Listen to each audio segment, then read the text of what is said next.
السلام عليكم ورحمة الله وبركاته. اللهم صل وسلم وبارك على سيدنا محمد وعلى آله وصحبه أجمعين.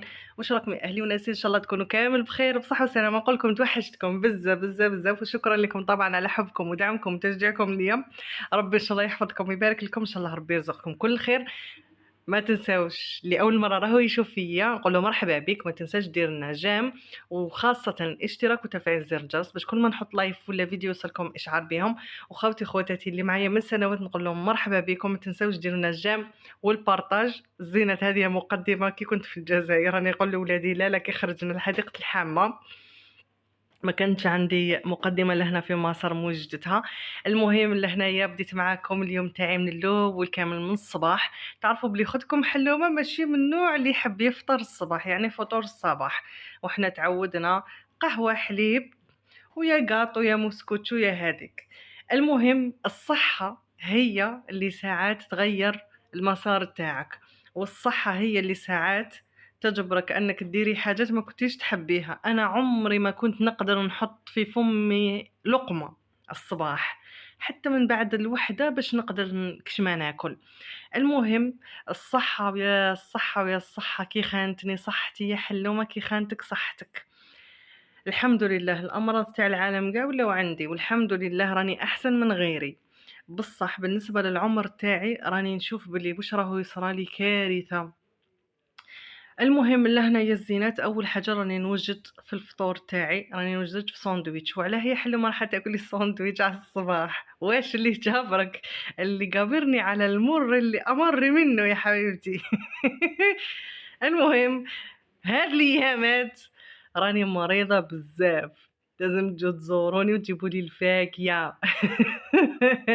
راني مريضة، كي نقول لكم وليت نوقف ندوخ، نحب نطيح، نوقف ندوخ، ودايما عندي هذيك تاع اني حابه نتقيا حاشاكم.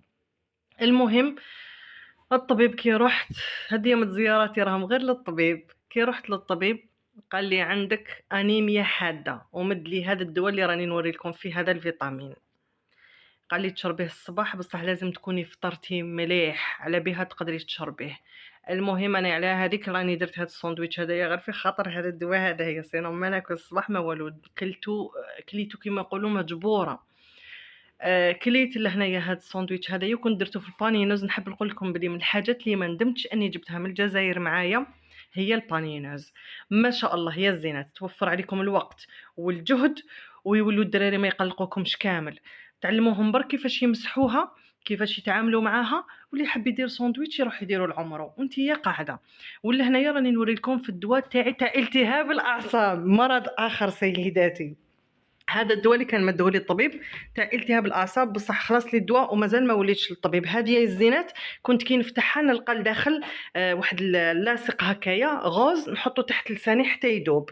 كيما راكم تشوفوا راني نوري لكم انا التهاب الاعصاب حكم لي يديا بين زوج الصوابع تاع يديا بين زوج ينملوا. التنميله راحت شويه الحمد لله، بصح الصوابع بين زوج تاع يديا ماشي حاسه بهم للاسف. شغل حطيتيهم داخل الكونجيلاتور، جمدتيهم وخرجتيهم. هنايا الزينات بالنسبه للساندويتش درت فيه الحسا تاع الفورماج تاعنا تاع الجزائر، ودرت فيه شويه داك فورماج تركي الفتافيت اللي عندي. وهذاك الحار هذاك ماشي حار، هذاك الطرشي يقولوا له هما الفلفل البارد ما يكونش حار. درتو تان ودخلته. انا الحار اصلا والهريسه تمنعوا عليا. الطوماطيش المتسبكه هذيك اللي بالزيت تاعها من الفوق تمنعت عليا بزاف حاجات ما رانيش ناكلهم، وهذه لمرض ثالث اخر. والحمد لله. لهنايا هذا كامل وما يمنعش انه نقيو ديورنا قبل ما يبدا الدخول المدرسي. لهنايا كيما راكم تشوفوا قلت نحكم الكوزينه هي الاولى. باش بديت حكمت خرجت كامل الماعن اللي عندي. الحمد لله انه ما عنديش الماعن بزاف، الحمد لله اني من كل حاجه عندي حاجه. يعني القدره كاين زوج قدرات، كسكاس كاين زوج كساكس، يعني الكسارن زوج كسارن، يعني ما عنديش المقله 3 مقالي برك الحمد لله. فما عنديش هذاك الكم الكبير تاع كي تدخلي الكوزينه تقعدي هكا، وراني قعدت كي نقول لكم نهار كامل وانا فيها.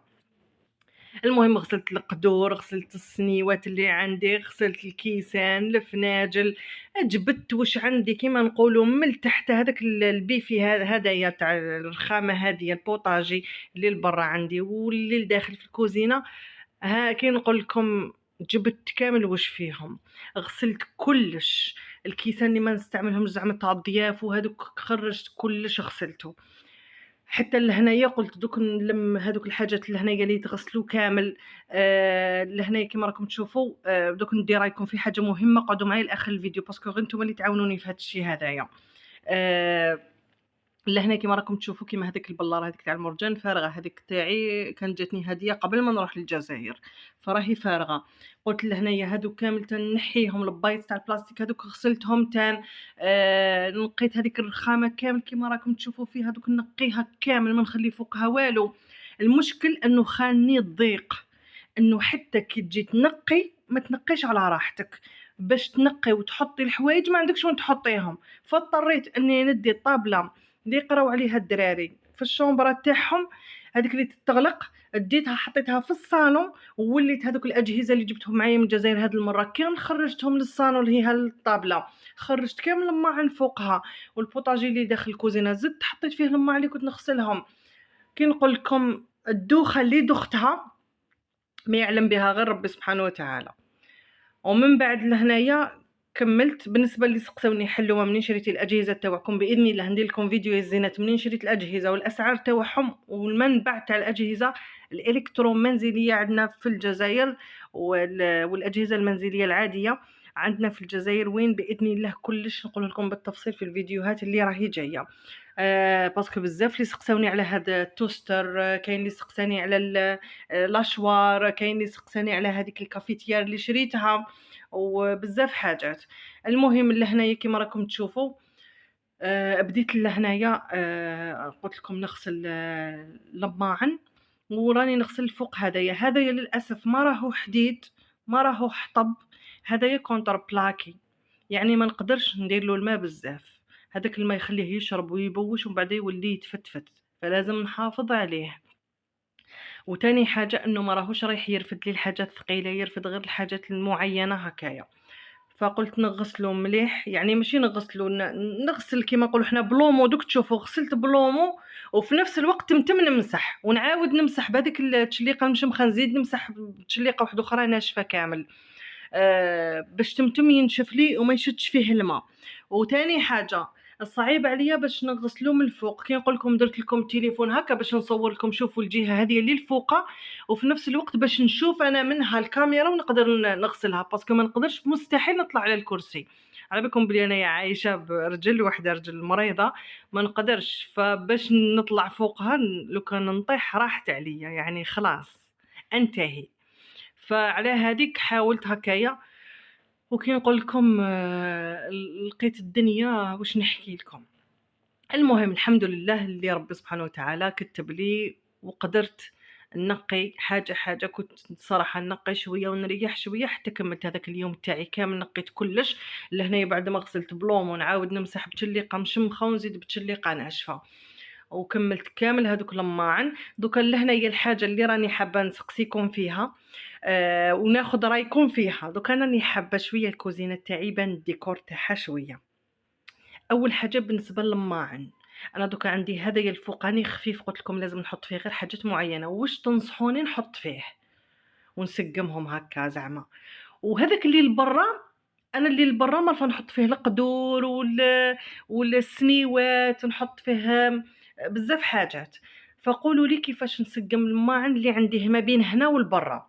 وثاني حاجه انا الطباسم ما نديرهم فوق الرخامه برا، وين نحطهم دركا مؤقتا حتى ربي ان شاء الله سبحانه وتعالى يكتب لي ويرزقني ونشري لهم تاع الماعن هذيك اللي نحطهم فيها في الكوزينه باش يقطروا اصلا.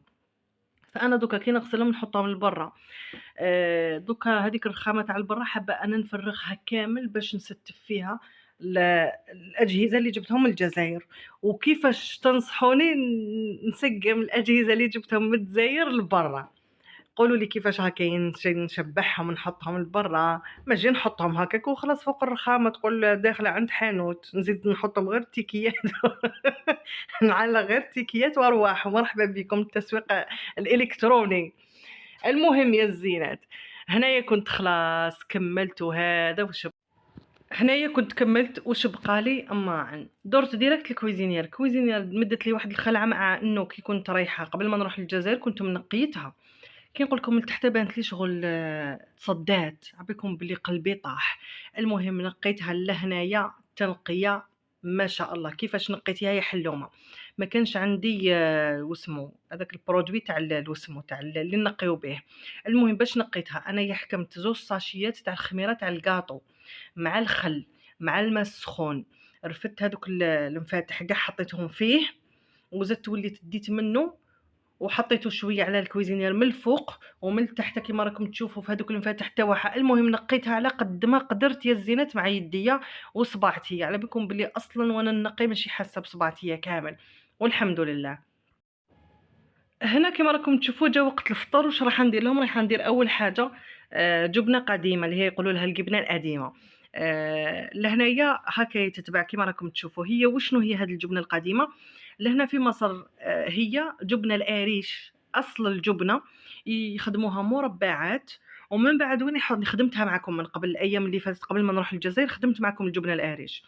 هكا كنحطوها مربعات كيما خدمتها انايا، ويحطوها في البلاص اللي هي القله الكبيره، يحطوها في البلاص، يحطوا لها الماء هذاك اللي نحيتوه من الجبن القريش، الشرش يقولوا له، تحطيه تاني لداخل، تحطي القرفه العود، يحطوا الحار كيما راهو راس، يحطوا فلفل دريس، يحطوا الحلبه، يحطوا لها الكراويه، يحطوا لها بزاف توابل كيما راهم صحاح، الفلفل الكحل باش ما تسوسش وما تعفنش معاهم، ويغلقوا عليها. وكاين ناس كل ما تبقى لهم انواع جبن تانية يزيدوها عليها ويغلقوها مدة شهور. من بعد هذيك الشهور باش يولوا كيفوت عليها شهور وتتعق كما يقولوا حنايا تتعتق تقدام، يجبدوا منها حتى شويه صغار على خاطر تكون مالحه بالملح، لانه الملح على بالكم بلي الملح والسكر هما المواد الحافظه الطبيعيه، فهنايا الملح كاكله مالحه، الملح هذاك اللي يحافظ عليها. فلهنايا ما يديروش الملح وتجيب يديروا بزاف الملح وتكون مالحه. فلهنايا نكسروها حنايا يا اما بالطحينه يا اما بالياوخت ناتور مع الشلاضه اللي هي خيار وطوماطيش مقطعين مربعات. كاين اللي يدير البصل والحار كيما راني راح ندير انايا دركا، ونحطها هي نواسيها كامل، نعبزها باش الفرشيطه مع هادو كامل، ونزيد لها فلفل الكحل وكمون، واهم حاجه تغرقوها زيت. هذه هي سلطه الجبنه القديمه كيفاش تستخدم. واش رايحين تاكلوا معاها يا حلومه؟ اروحوا معايا نخرجوا من الكوزينه ونروحوا للصالون نوري لكم واش جاب خوكم محمود. هنايا الجبنه القديمه انا درتها باش ناكلوا معاها الفطير المشلتت. لهنا كيما راكم تشوفوا خوكم محمود كان جا من الخدمه وجاب لي 2 فطيرات مشلتتات كيما راكم تشوفوا، يعني يعتبر اكله اقتصاديه عندنا ونوفر على روحي الجهد، واني كنت نخدم في النيطواياج وارخص من اني ندير فطور في الدار.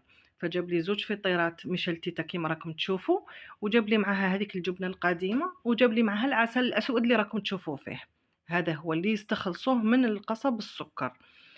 هذه هي الاكله تاع الفطر المشلتت باش ياكلوه بهذه الاساسيات هذوما.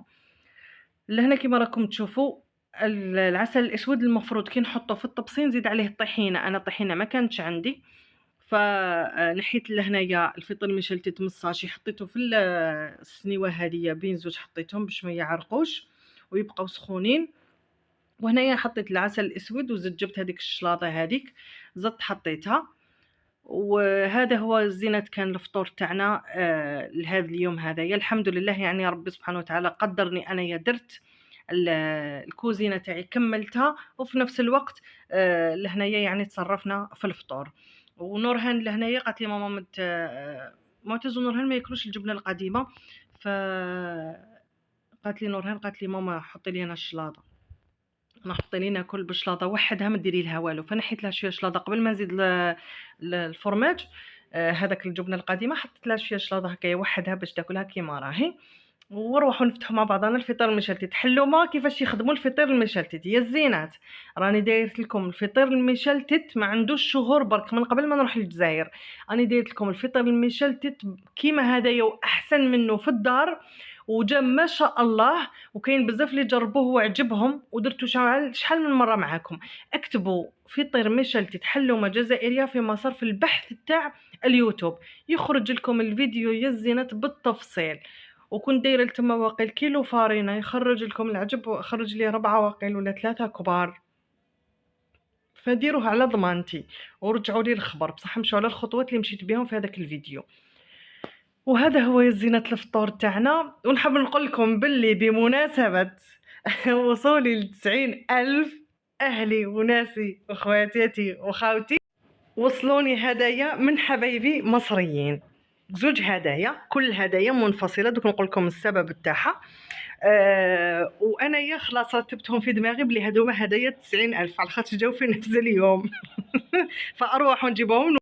وهنا يا الزينات نوري لكم ويا الزينين تشوفوا معايا اول هديه وصلتني. نحب نقول لكم حاجه، نفس العقليه تاع الجزائر. شتو حنايا كي نروحوا مثلا من ولايه لولايه ونجيبوا للناس مثلا هديه من الولايه اللي رحنا ليها والحاجه اللي مشهوره فيها. هكاك في مصر مثلا، هنايا في مصر مشهورين انه كي يروحوا المرسى مطروح المصيف ولا الكومبينغ لتما، مشهورين عندهم بزاف حاجات يجيبوا منهم. وشنو الحاجات اللي مشهوره لتما؟ مشهور زيت زيتون، ومشهور الزيتون، ومشهور الزريعه البيضاء، واحد النوع واحد اخر دوك نوريه لكم. وقولوا لي النوع الثاني اسكو كنتوا تعرفوه من قبل ولا لا. فهاد الهديه هديه جاتني من حبايبي لهنا مصريين. ها هي جابوا لي الزريعه زوج انواع من مرسى مطروح. ها مرسى مطروح، هاي مرسى مطروح كلهم عناوين مرسى مطروح. فيلا بسم الله نوري لكم. اول نوع عندي هاد الزريعه هذه، خصنا نجيبوا الطبسي ونحط لكم منها لهنايا باش تشوفوها. قولوا لي اسكو كنتوا تعرفوا هاد الزريعه من قبل ولا لا. شوف تجي هكا صغيره. ها هي الزينات، ها هي هذه اول وحده. هذه قولوا لي اسكو كنتوا تعرفوا هاد الزريعه من قبل ولا ما تعرفوهاش. والنوع الثاني طبعا حنايا نعرفوه اللي هي الزريعه البيضاء اللي انا نموت عليها. هذه خوكم محمود يموت عليها ومالف بها، يعني لهنا في بلادو مالف بها، فتجيه سهله في التقشار. بصح انا تجيني صعيبه، وانا ينحب هذا يا الابيض، انا ينحب هذا. ها بصح تحسي بلي هذوما تاع مرسى مطروح عندهم طعم خاص. وما كاش واحد يروح لمرسى مطروح وما يجيبش الاحبابه ولاصحابه منهم. فهذه كانوا جايين يعني هديه انا وخوكم محمود. هذه اول هديه جات لينا كما راكم تشوفوا. وبالمناسبه نحب نقول لكم يا الزينات اللي عنده الحموضه، اللي هنا يقولوا لها الحموضه، اللي هي احنا نقولوا لها الحريق، احنا نشربوا له الحليب ناكلوا له الزروديه. نحب نقول لكم تان باللي اللي يكون عندها الحريق واللي يكون عنده الحريق اللي هو الحموضه، اشريو الزريعه الكحله اللي يقولوا لها اللب السوري، اللي هنا يقولوا له هذيك الزريعه الكحله تاعنا شيواوا. هذيك هي اشريو منها كميه وخلوها دائما عندكم في الدار وكلوا منها، ما يجيكمش الحريق، واذا كان عندكم يروح لكم. فهذه هي الزينات كما راكم تشوفوا. ها هي واسمها بارفان خمره. مكتوب خمره، كانوا قادرين يكتبوا خمره، لا مكتوب خمره من لطافه. ها هي بسم الله نفتحوها. روعة الزينات. ونموت على البارفانات هنايا، نموت ونفنى. ها ولا كانت في الخاطر ولا كنت قاعدة في أمان الله، بعتوها لي مع محمود. ها قالوا له هذه تديها الأم معتز. ها ما شاء الله تشوفوا ريحتها تهبل، تنسيك في الهموم والغموم ما شاء الله. فهذه هي. نقول لكم ان شاء الله ربي يجعل ايامكم كلها رائحه طيبه ورائحه جميله. ان شاء الله ربي يرزق كل واحد على قيس نيته. صفوا النيه برك، انا قلتها لكم هذيك النهار نعاود نقولها لكم. النيه يا خواتاتي، صفوا نيتنا برك وربي ان شاء الله يجيب الخير. ونحب نقول لكم باللي اللي سقساوني على لي كوسميتيك اللي شريتهم من الجزائر منين بالضبط، باذن الله ندير لكم فيديو على المنبع اللي شريت منه انا الكوسميتيك. وصدقوني بالله ما تلقاوش السعر كيما هذاك كيما السعر اللي شريت منه انايا، يبيعوا بالجمله. البارفان اللي شريته هذيك لافي بال اللي سقساتني عليه وحده، وشحال من وحده سقسات بصح، وحده اللي سقسوني على الاسعار ومنين شريته، ووحده قالت لي انا حوست عليه وما لقيتوش. فنحب نقول لك باذن الله راح ندير لكم فيديو على البلاصه اللي شريت منها انايا وتروحي تشريه بسعر الجمله. واش رايك؟ درت لك لافير. ما تشوفوش اللي هي مازال ما نقيتش. المهم ما عليكم غير ديروا جيم وبارطاج، ونقول لكم بقاو على خير. تهلاو في روحتكم بزاف.